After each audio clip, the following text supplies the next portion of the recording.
The stability of the Kenya shilling is seemingly hanging in the balance, with the shilling literally tanking further with each passing day against the US dollar. It is this volatility that has manufacturing sector worried about the operating environment in the country, arguing that if a solution is not found to stop the free fall, Kenya could be rendered unattractive for business. But just what happened to the East Africa's dominant currency?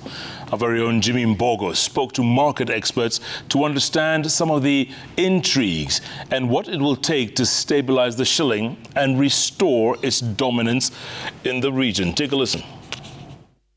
On January 15th, news of a further depreciation of the Kenyan currency spread like wildfire, with the shilling hitting an all-time low of 160 shillings against the US dollar, according to the official central bank exchange rate, a free-fall streak that seems to only get worse over time.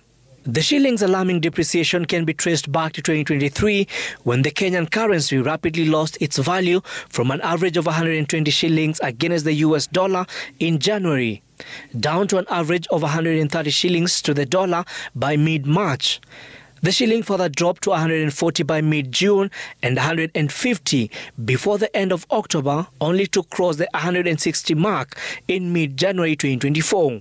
It is this free fall that experts are now terming as a market correction, with some laying blame squarely on the Monetary Policy Committee for failing to read the signs globally and react in time. Where we are right now is we've gone through a period of correction, and that's always going to be more painful and more violent, partly because it's not been a natural evolution in the value of the shilling. It's just been that the market has essentially enforced a value. After COVID, there was high inflation, and all the central banks used the monetary policy to increase the interest rates. Unfortunately, Kenya didn't follow that route.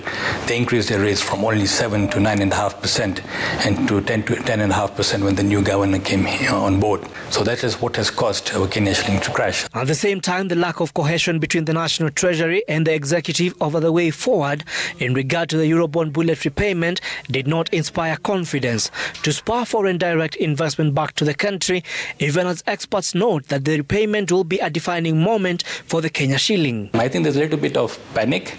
I'm just hoping that we somehow manage, government gives more confidence to investors that we should be able to pay the Eurobond. It is this cocktail of mishaps that has the manufacturing sector concerned over the country's competitiveness, saying that should the shilling continue to hemorrhage more value, Kenya will lose its attractiveness. We're eroding the competitiveness because we have become more competitive, more expensive in terms of importation of the raw materials and the intermediate products. As the Kenya shilling continues to depreciate against major global currencies, some experts say this could be a blessing in disguise, positioning Kenya as a cheap destination for both investment and tourism.